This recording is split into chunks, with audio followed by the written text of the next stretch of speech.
Ladies and gentlemen, Mr. Cropper here. Just wanted to go over an argument that we've all been hearing more and more of lately. I think that we evolve a way to deal with the reality around us, and it's not necessarily the real reality, it's just that we survive.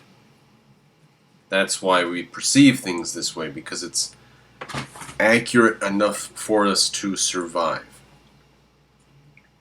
Now, let's go over his argument here, and I'll just show you what this is. It's all right here. Down below is all behind a paywall, so it's not going to be long. Right here in this paragraph, he says, what is the relationship between the world out there and my internal experience of it, between objective and subjective reality? If I'm sober and I don't suspect a prank, I'm inclined to believe that when I see a cherry, there is a real cherry whose shape and color match my experience and which continue to exist when I look away.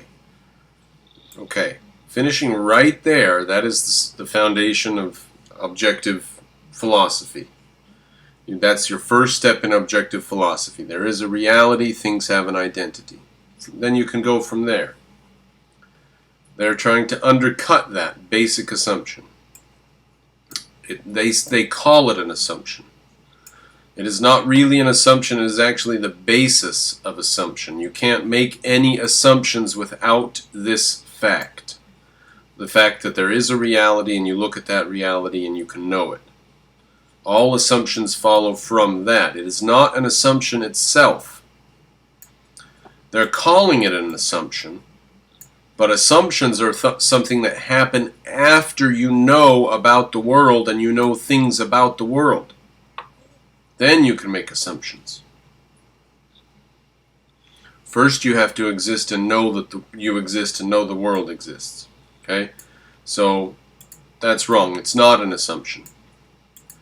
This view, this objective view up here, is central to how we think about ourselves and the world. But is it valid? Is this view valid? Are the senses valid? Well, how would you question them?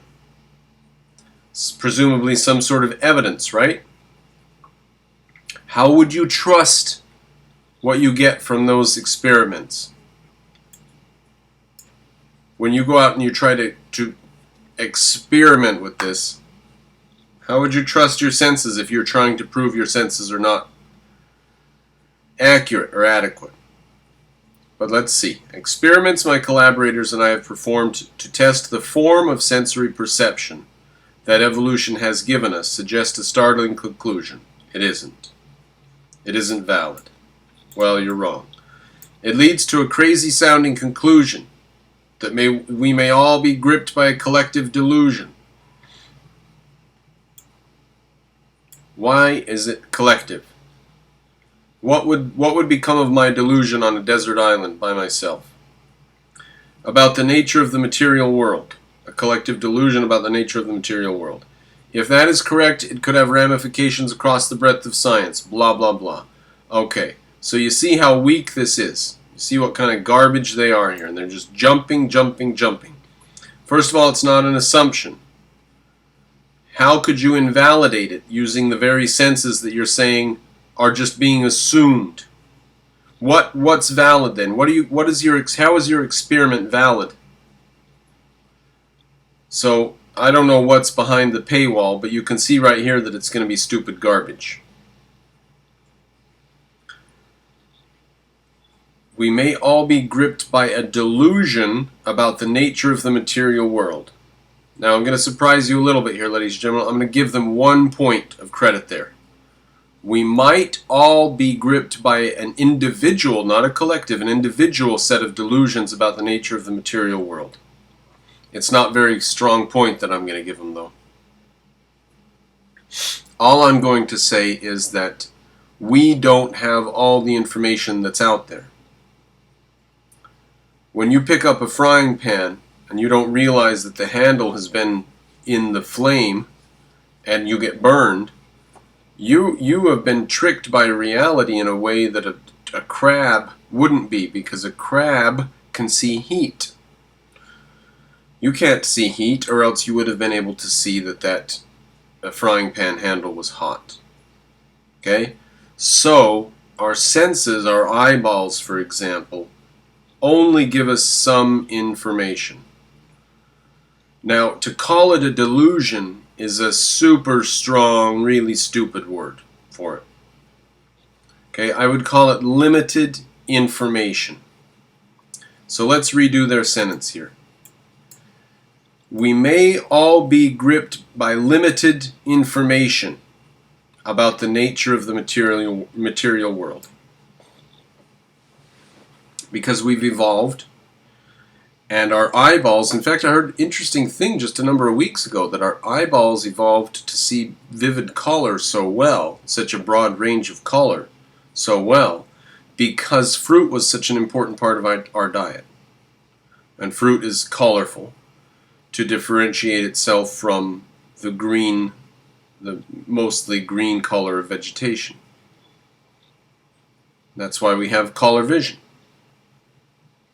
That's an interesting hypothesis. I'm not sure it's true.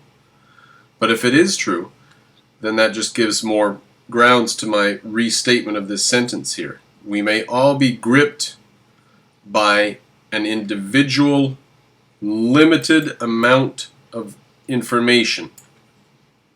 On an individual level, our information is limited. Our information about the material world.